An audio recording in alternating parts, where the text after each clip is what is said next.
Why so many tattoos, old man? Did you run out of paper or did you just lose a lot of bets in port? The question hung in the air of the briefing room like the smell of ozone before a lightning strike. It came from the back row, delivered with a smirk by Enan Miller, a 23-year-old specimen of physical perfection who had just graduated top of his bud class. He was sitting with his arms crossed, biceps bulging against his crisp uniform, surrounded by 20 other fresh-faced SEAL candidates who looked like they could chew through steel cable. At the front of the room stood the man he was addressing, a 60-year-old guest instructor named Elias. Elias didn't look like a warrior. He looked like a drifter. His hair was thinning and gray. His face was a road map of deep weathered lines, and he wore a simple black t-shirt that exposed arms covered in faded dark chaotic ink. To Miller, this guy looked like a relic, a biker who had wandered onto the base by mistake. But Miller was about to learn that there are predators in the deep ocean that don't need to look pretty to kill. If you believe that wisdom is earned through blood and that we should respect the warriors who pave the way, stop what you're doing, hit the like button, and type respect in the comments right now. Let's see who understands the true cost of freedom. The briefing room at the Naval Special Warfare Center in Coronado was usually a place of high-tech strategy and cutting-edge warfare. The air conditioning hummed a low constant note, keeping the temperature at a crisp 68 degrees to counteract the San Diego heat outside. The walls were lined with digital maps, satellite imagery, and the ethos of the teams. The only easy day was yesterday. The men sitting in the tiered seats were the new breed. They were faster, stronger, and smarter than any generation before them.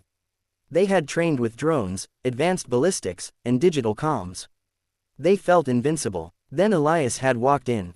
He carried no laptop, no PowerPoint clicker, no stack of manuals. He carried a paper cup of coffee and a battered notebook that looked like it had been soaked in salt water and dried in the sun a dozen times. He walked with a slight limp, a hitch in his left side that he didn't try to hide. He placed his coffee on the podium and stood there silently scanning the room for a full minute. His eyes were the color of slate, flat and unreadable. That was when Miller had spoken up. The recruits were restless. They had expected a Tier 1 operator, someone straight from the sandbox with a beard and a loadout of stories about taking down high-value targets with suppressed carbines. Instead, they got a guy who looked like he fixed HVAC units in the 1980s. Miller's question was meant to break the tension. A little alpha dog flexed to show the room he wasn't intimidated by the silence.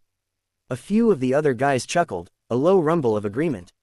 The ink on Elias's arms was ugly. It wasn't the artistic sleeves you see today. It was dark, blotchy, and looked painful. There were jagged lines, coordinates, and crude symbols that blurred into one another. Elias didn't flinch at the insult.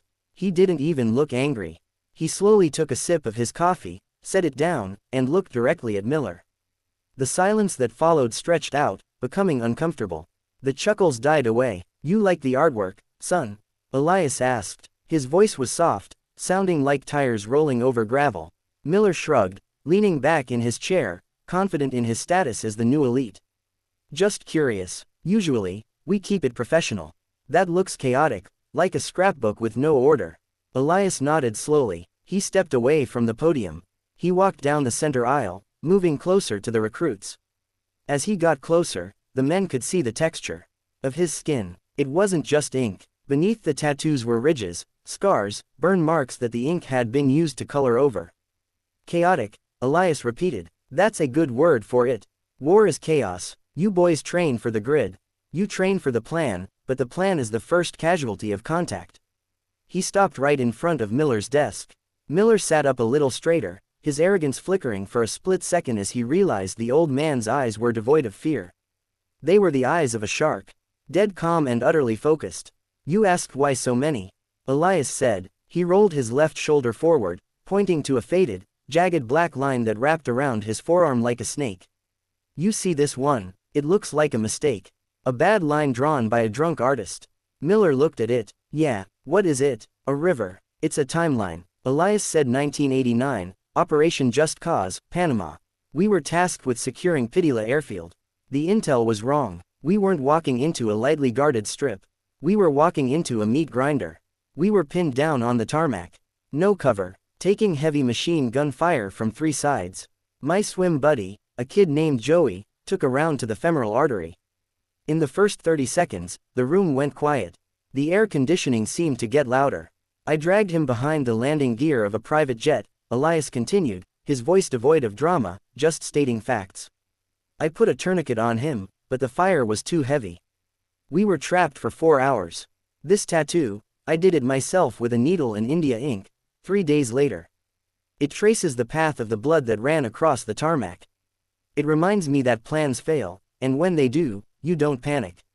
You hold the line. Miller swallowed. He didn't say anything. Elias rolled up his other sleeve. He pointed to a cluster of 3 stars on his right bicep. They were uneven, the points dull. How about these? You think these are for style? Maybe I wanted to look like a general.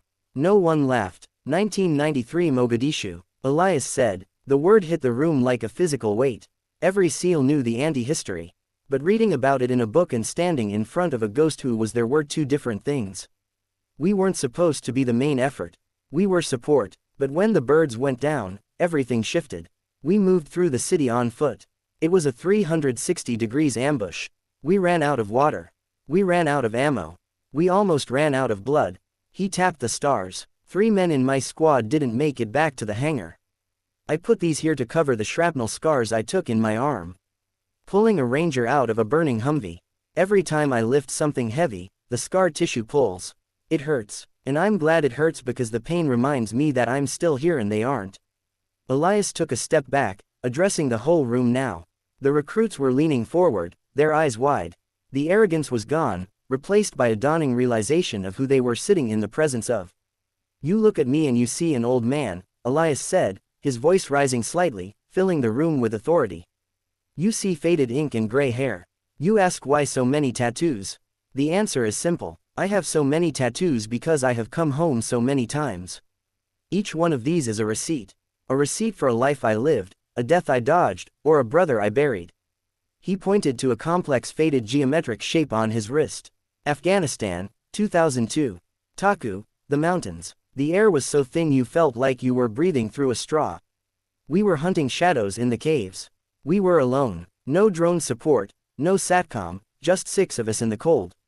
We were out there for 12 days. We ran out of food on day 4. We ate snow and stayed awake on pure hate. This mark, it's the constellation of Orion.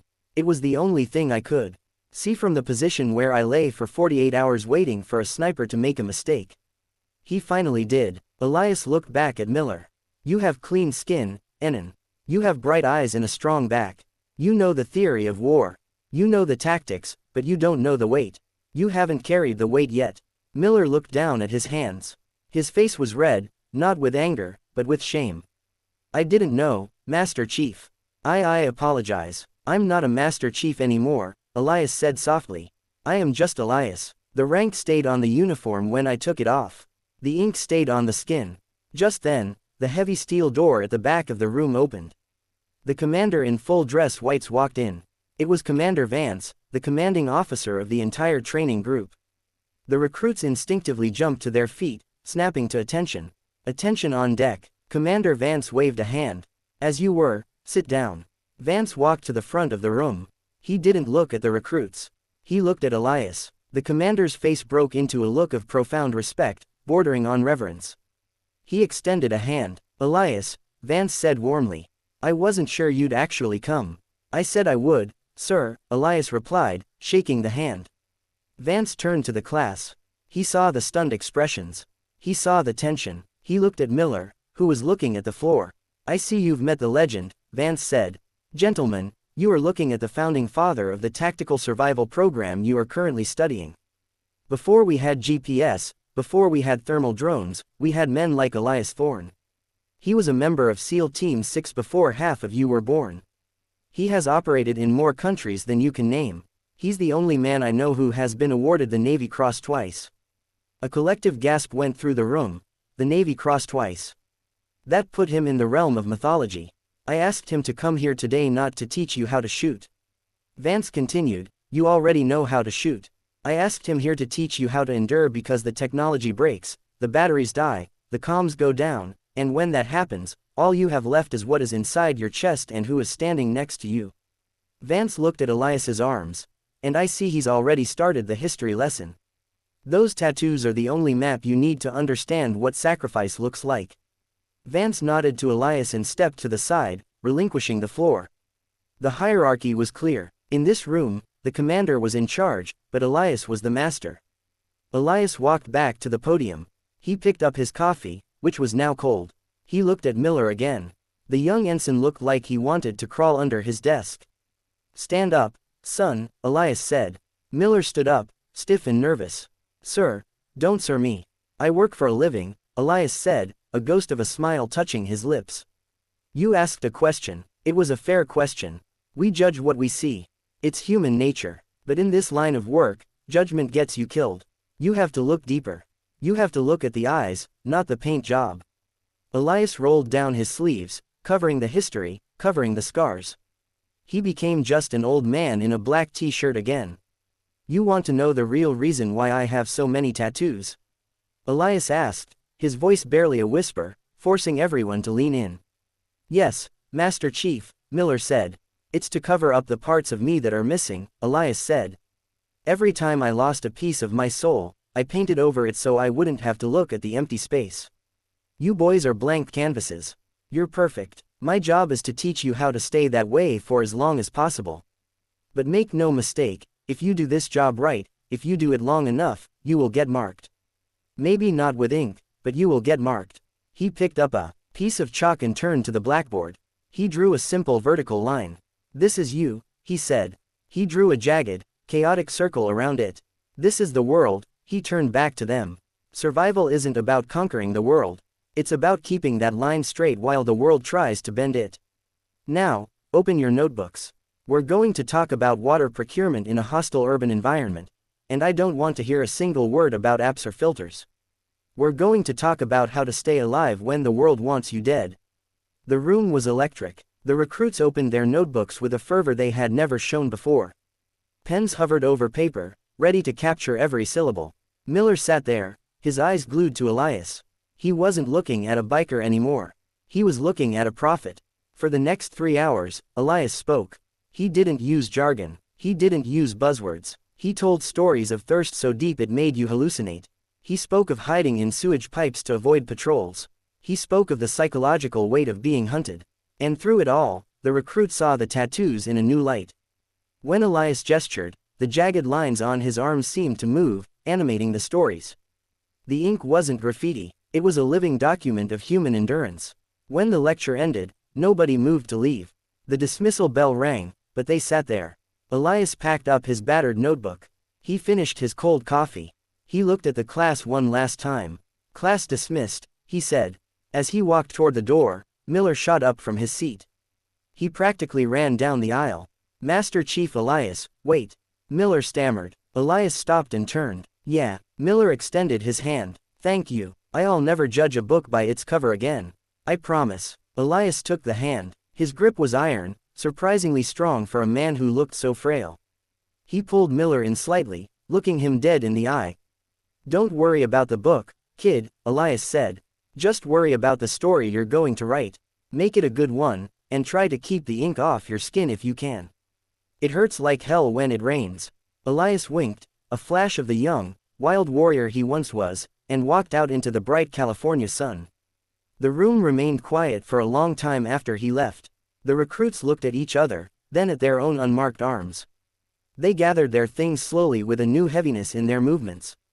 They had walked in thinking they were the apex predators. They walked out realizing they were just cubs who had been lucky enough to meet the lion. Respect isn't about how shiny your boots are or how many followers you have. It isn't about talking the loudest in the room.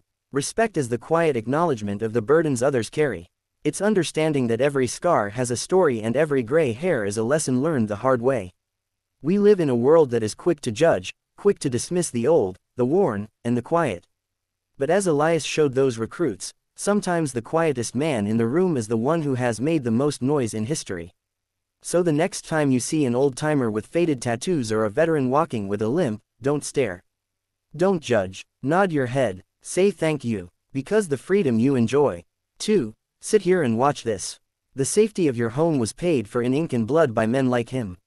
If you stand with our veterans, if you honor the old guard, and if you believe that true strength is silent, subscribe to the channel. Share this story to keep the legacy alive. I'll see you in the next one. Stay strong.